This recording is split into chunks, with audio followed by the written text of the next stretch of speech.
Afternoon, folks. Old Buster again, coming to you with another story for the week. This old story is about farming. I do want to tell y'all I appreciate y'all looking in and listening to the stories, and makes me feel right proud that you enjoy listening to them, and that you might get a little chuckle out of them. And appreciate all the folks that helped me doing this and encouraged me to do it. Gonna be honest with you, I wasn't gonna do it at all. But we got some surprises coming on down the line, so we'll kind of let you in for them a little bit later on. But thanks for everybody that lending a hand, and especially to Lulu for doing the filming, and old Larry out there for helping us with everything else about getting them all fixed up. And we just hope you keep listening. All right, this is about farming. Well, Grandpa Gus done roused Buster out to bed. Told him that they had to save the crop. It was 2 a.m. The storm was powerful bad. It was really a gully washer.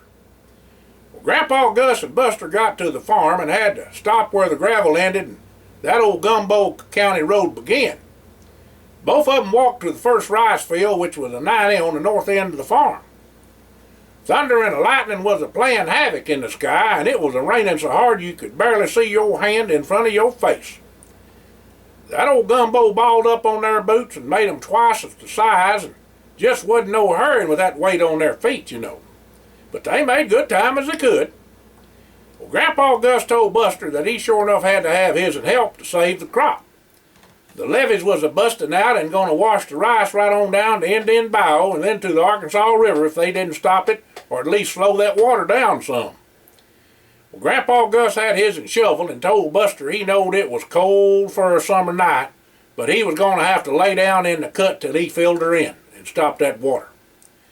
Well, Buster told his Grandpa to just let's get her done. Buster lay down in the mud and the water whilst his Grandpa Gus fought the water flooding the field and the rain beating down on both of them.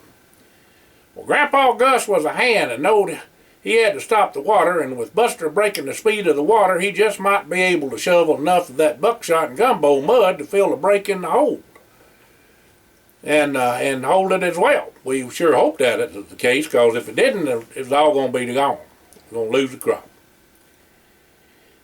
Grandpa Gus and Buster went all night and up into the morning filling break after break in the levees. Sometimes they had to do it over and over again because the levee kept breaking. Finally, wore down and shivering with the cold and their clothes wetter than a frog and heavy as a ton of bricks, they held the water or opened cuts so the pressure was off the levee and saved the crop. Well, Grandpa Gus told Buster he done a fine job and couldn't have saved the crop without his help. Made Buster feel right proud he could help and save the day, I tell you. Well, Grandpa Gus and Buster tromped on back to the truck and just sit a spell of waiting to see what the weather was going to do. That old GMC had a heater, and they had her going full blast to warming up. On towards mid-morning, it started to clear, and that old bayou began to swell and overflowed its banks. Sure was glad Grandpa dozed the overflow pit next to the road and put a pump in and drain pipe to move that water out. The overflow was about a 7-acre patch that was Buster's to do with as he pleased. It had sweet hickory all over it, and Buster cut it for barbecuing and firewood to sell for spending money as hard cash was hard to come by in them days. Well, they went on back to the house and cleaned up, and Grandma fixed up a mighty fine big breakfast, and they both took a little nap. Later on that evening, Buster and his Grandpa Gus listened to the radio for the weather on the farm report, and then headed on back to the farm. They had to service the relift with oil and diesel and check on the levees to make sure water was draining off the fields. After chores was done on the equipment, Grandpa Gus and Buster walked the bayou banks where they had water pumping out the fields into the bayou. Danged if the main drainage pipe wasn't stopped up. Grandpa said to Buster that he reckoned that they was going to have to clear it. Well, Buster knowed what had to be done. It was just like when he done cleared them beaver dams that was always causing problems with the flooding.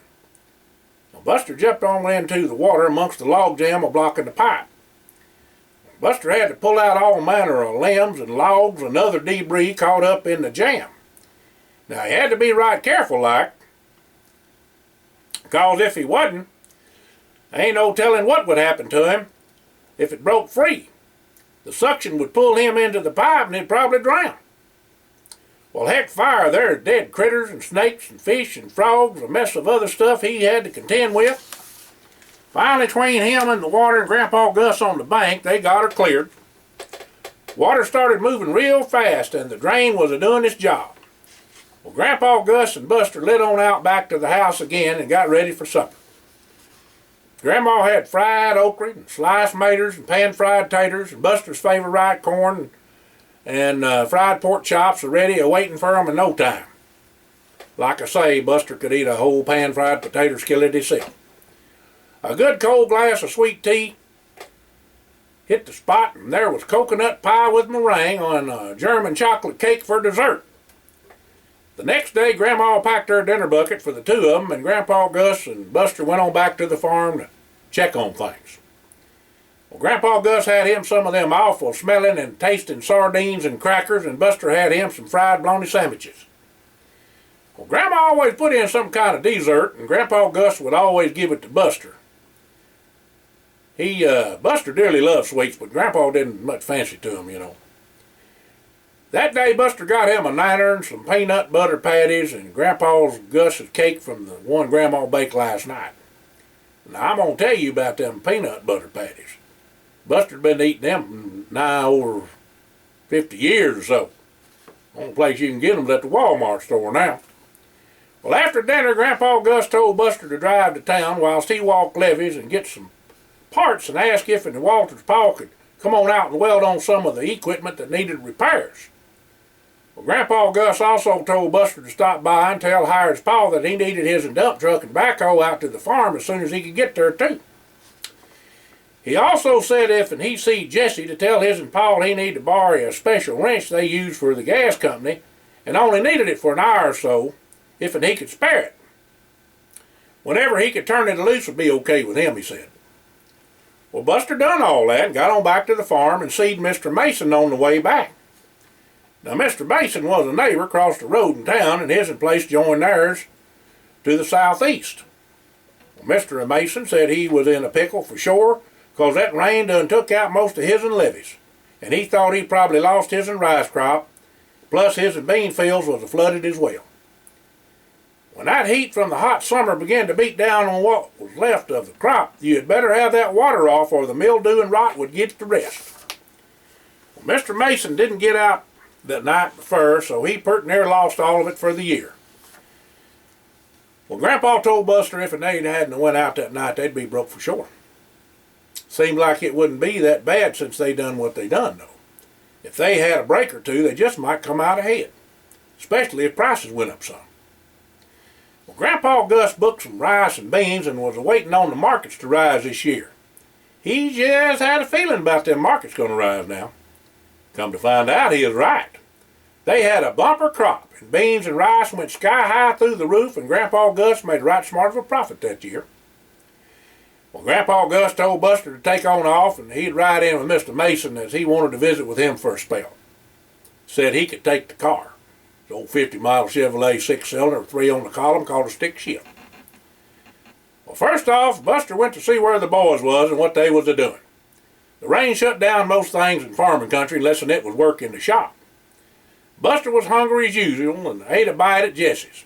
His and Ma had some chicken and dressing and apple pie from dinner left over, and Buster got his and Phil there. Then Jesse and Buster went over to Hired's and got him, and then went out to Walter's place. Danged if and Buster didn't eat at every one of their houses. Now, Walter had cows and stock, so he had some things he had to do. All the boys had chickens and some farm animals, but Walter's pa ranched and them cows had to be tended to. Walter's older brother done most of the riding and roping, and Melvin and Walter helped too, but mostly took care of the farming part of the operation. Melvin, that is. All the boys said they had 'em a week for sure and made up to go to a dance on Saturday night after the picture show at the parish hall at the Catholic church where Walter and his people all went.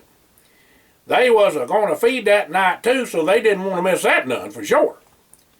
Well, Buster let out the boys at home, and they all made up to meet Saturday unless they could get away and spend the night at Walter's house on Friday night. They'd figure that out when Friday got there, and they talked to their folks to see if they could get away from chores and whatnot.